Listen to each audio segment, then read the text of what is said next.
ചേച്ചി, ലോകത്തിലെ തന്നെ ഏറ്റവും മികച്ച മേയർന്ന് സ്വയം അവകാശപ്പെടുന്ന ആര്യ രാജേന്ദ്രനെ മട്ടന്നൂരിലേക്ക് തട്ടുന്നു എന്നുള്ള വാർത്തകളൊക്കെ വരുന്നുണ്ട്. എന്താണ് അതിന് പിന്നിലുള്ള ഒരു സത്യം? ശ്രീജിത, നമുക്ക് ആദ്യം ആര്യ രാജേന്ദ്രനെ കുറിച്ച് പറഞ്ഞു തുടങ്ങാം. 21-ാം വയസ്സിൽ നമ്മുടെ തലസ്ഥാന നഗരിയിലെ മേയറായി അധികാരമേൽക്കും. ലോകത്തിലെ ഏറ്റവും പ്രായം കുറഞ്ഞ മേയർ എന്നൊക്കെ വിശ്വവിഖ്യാതിയോടെ നമ്മുടെ CPM-കാരൊക്കെ ഒരുപാട് കൊട്ടി ആഘോഷിച്ചാണ് അവരെ അധികാര കസേരയിലേക്ക് ഇരുത്തിയത്.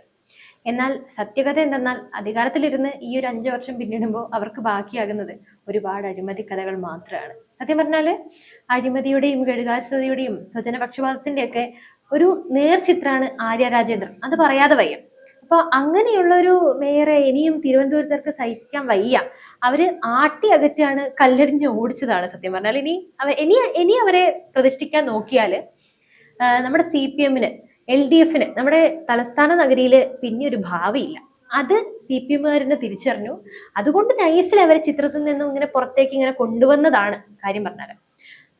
നമുക്ക് നോക്കി മനസ്സിലാകും. ഈ ഒരു ഇലക്ഷന്റെ പ്രചാരണ വേളയിൽ എവിടെയും ഒരു വേദിയിലും ആര്യനെ നമ്മൾ കണ്ടിട്ടില്ല. ആര്യനെ അവര് അത്രത്തോളം ആട്ടി അകറ്റി ഒഴിവാക്കി. ഇനിയും കൊണ്ടുവന്നു കഴിഞ്ഞാൽ, അല്ലെങ്കിൽ തന്നെ ഇപ്പോ ഭരണവിരുദ്ധ വികാരമൊക്കെ ആളിക്കത്തുകയാണല്ലോ സംസ്ഥാന സർക്കാരിലൊക്കെ.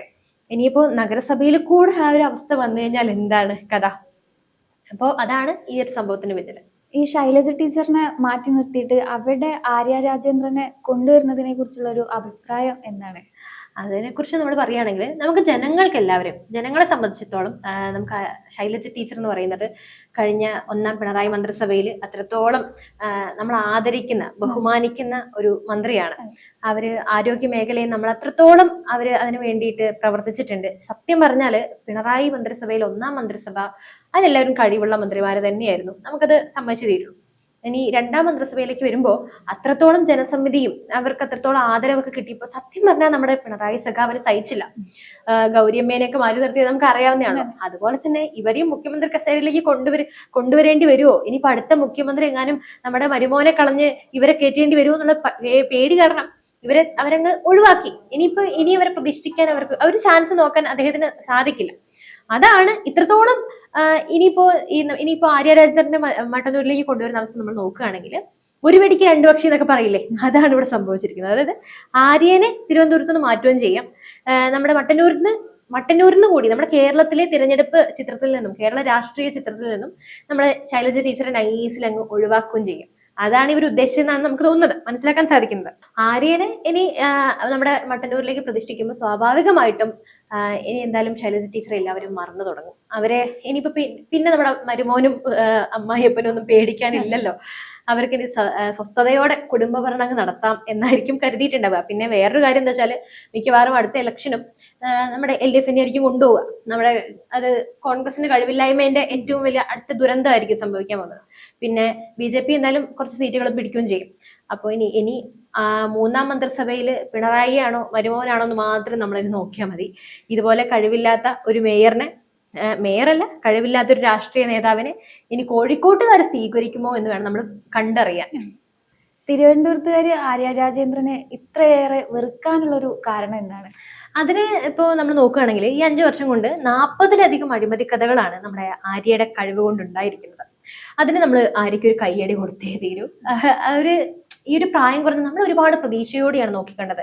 ഇത്രയും ചെറു പ്രായത്തില് അധികാര കസേരയിലേക്ക് ഇരിക്കുന്നു. എന്തൊക്കെയായിരിക്കും നമ്മുടെ തിരുവനന്തപുരം നഗരസഭയ്ക്ക് ഇവര് സമ്മാനിക്കാൻ പോകുന്നത്, തിരുവനന്തപുരം നഗരസഭയിൽ എന്തൊക്കെ മാറ്റങ്ങളാണ് കൊണ്ടുവരാൻ പോകുന്നത് എന്നൊരു പ്രതീക്ഷയോടെയാണ് തിരുവനന്തപുരത്തുകാർ മാത്രമല്ല കേരളത്തിലെ ഒന്നടങ്കം ആൾക്കാർ നോക്കിക്കണ്ടത്. പക്ഷെ ആര്യയെ സംബന്ധിച്ചിടത്തോളം ആ അധികാര കസേരയിലേക്ക് ഇരുന്നു. പിന്നെ അവര് എന്താ പറയാ, നിലം തൊട്ടിട്ടില്ല. ധാർഷ്ട്യവും അഹങ്കാരവും അത് തന്നെയായിരുന്നു. സ്വന്തം പാർട്ടിക്കാരെ പോലും, അതായത് താഴേക്കിടയിലുള്ള സ്വന്തം പാർട്ടിക്കാരെ പോലും പുച്ഛിക്കുകയും അവരെ എന്താ പറയാ, അവരുടെ മേയർ ചേംബറിലേക്ക് അവരെ ഒന്നും അനുവാദത്തോടെ മാത്രമേ കയറ്റിവിടുള്ളൂ. പാർട്ടി സെക്രട്ടറിക്കോ ആർക്കോ യാതൊരു വിലയുമില്ല. ആകെ അവർ വില കൊടുത്തത് ആർക്കാണ്? നമ്മുടെ നമ്മളെ ഇരട്ടച്ചങ്ങന് കാരണഭൂതന് മാത്രമാണ് അവര് എല്ലാ റെസ്പെക്റ്റും എല്ലാം കൊടുത്തത്. കാരണഭൂതന് മാത്രമല്ല, അവരുടെ വീട്ടുവേലക്കാരിക്കടക്കം, വീണയ്ക്കും അദ്ദേഹത്തിന്റെ പ്രിയ പത്നിക്കടക്കം ബഹുമാനവും ആദരവും, പിന്നെ അവരുടെ വേണ്ട കാര്യങ്ങളെല്ലാം, വല്ല അരിയും പച്ചക്കറിയും വാങ്ങാനുണ്ടോ, അല്ലെങ്കിൽ മീനും ഇറച്ചിയൊക്കെ വാങ്ങാനുണ്ടോ, അതൊക്കെ അവരുടെ അടുക്കളക്കാരിനെ പോലെ നമ്മുടെ ആര്യ രാജേന്ദ്രൻ അവിടെയൊക്കെ എത്തിച്ചു കൊടുക്കും. അവരുടെ കാര്യമായിരുന്നു നോക്കിയത്. തിരുവനന്തപുരം നഗരസഭയെ അവര് ഓർത്തിട്ട് പോലും ഇല്ല.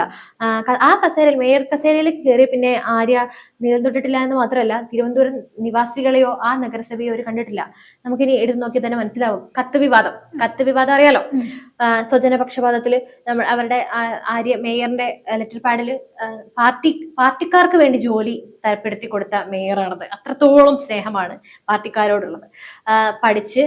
കഷ്ടപ്പെട്ട് പഠിച്ച് പിന്നെ ഉദ്യോഗാർത്ഥികളാകാൻ കാത്തുനിന്ന യുവാക്കൾക്കും യുവതികളെയൊക്കെ വിഡ്ഢികളാക്കി പാർട്ടിക്കാർക്ക് ജോലി തരപ്പെടുത്തി കൊടുത്ത ആര്യനെ നമ്മൾ എന്ത് പറയാനാണ്.